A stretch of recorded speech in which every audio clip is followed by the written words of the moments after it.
I would like to say in that short talks, yeah, I'm sorry, it changed.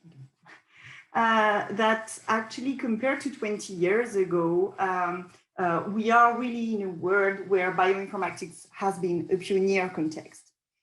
In the sense that early in the beginning of the century, we had in our domain the very first data integration architecture. We had Tembis, already Carroll. We had Gus Claysby, more from the University of Pennsylvania.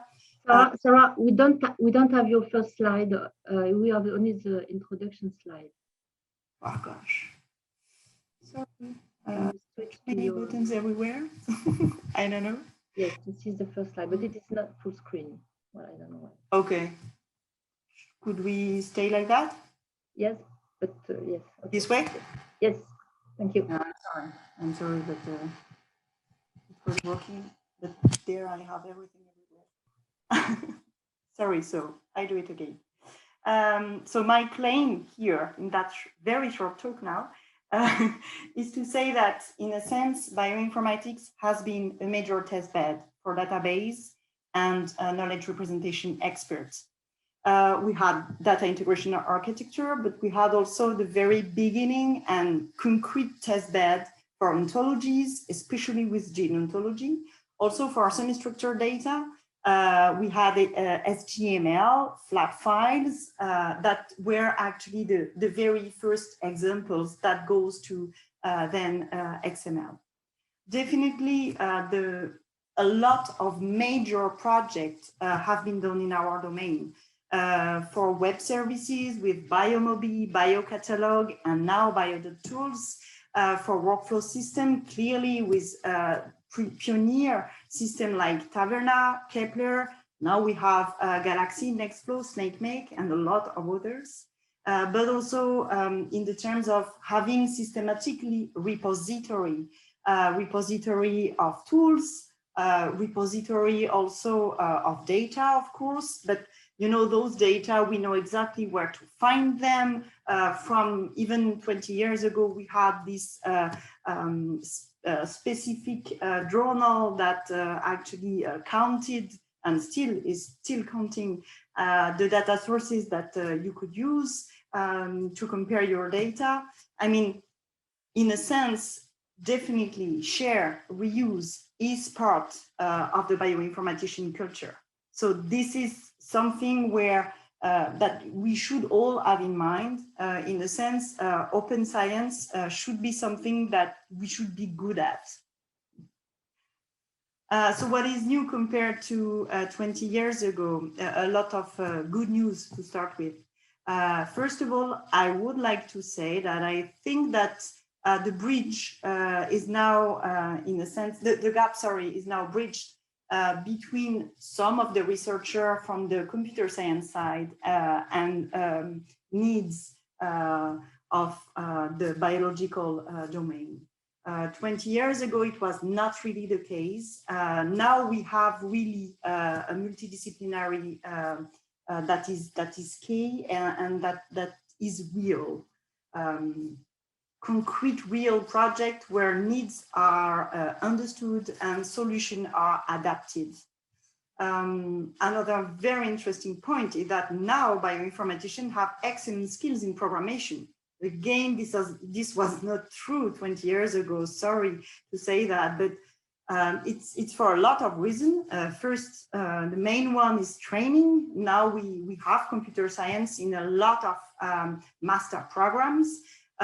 We also have evolutions in languages that are available, not only Java, not only Perl, but Python, and a lot of other points makes bioinformatician now really, experts on their own. A point that we all have in mind is that a few years ago, when we were talking about reproducibility, it was still theoretical. We were able to talk about provenance, about data, but come on, redoing or rerunning a workflow was a nightmare. Now with virtualization, containerization, we have concrete, real solutions that are working.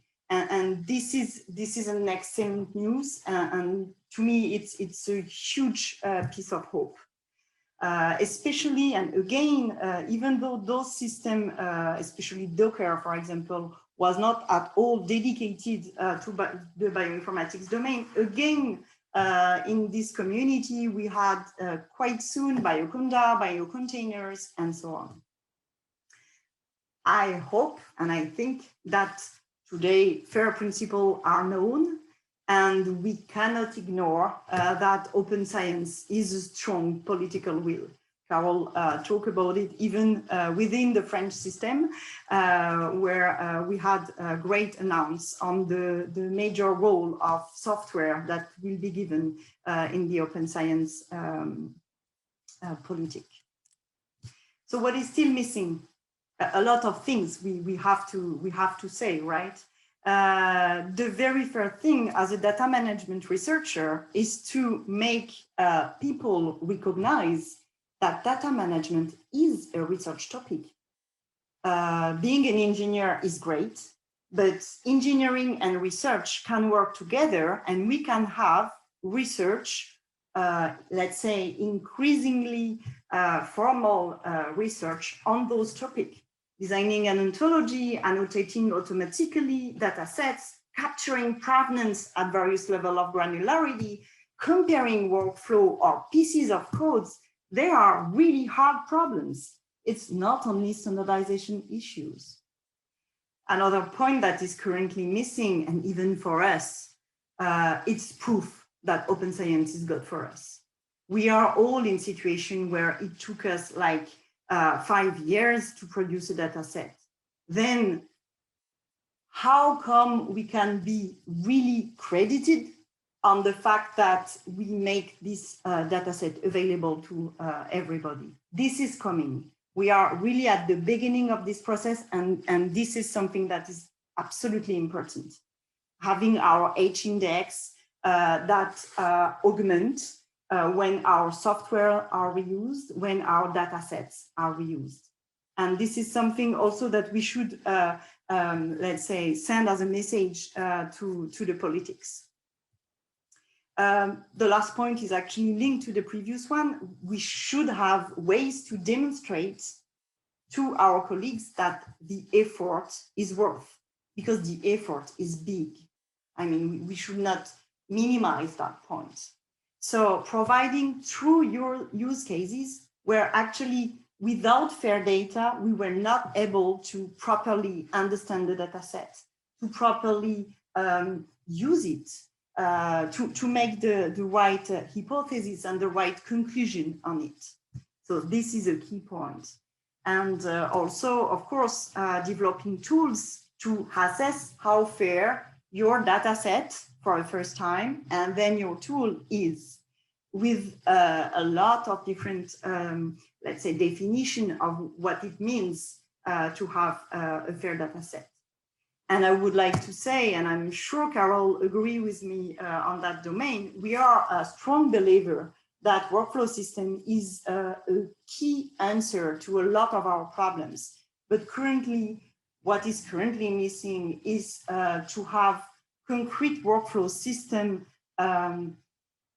working from the beginning to the end, able to deal with all the problems that we have and developed and present in all our labs and institutions.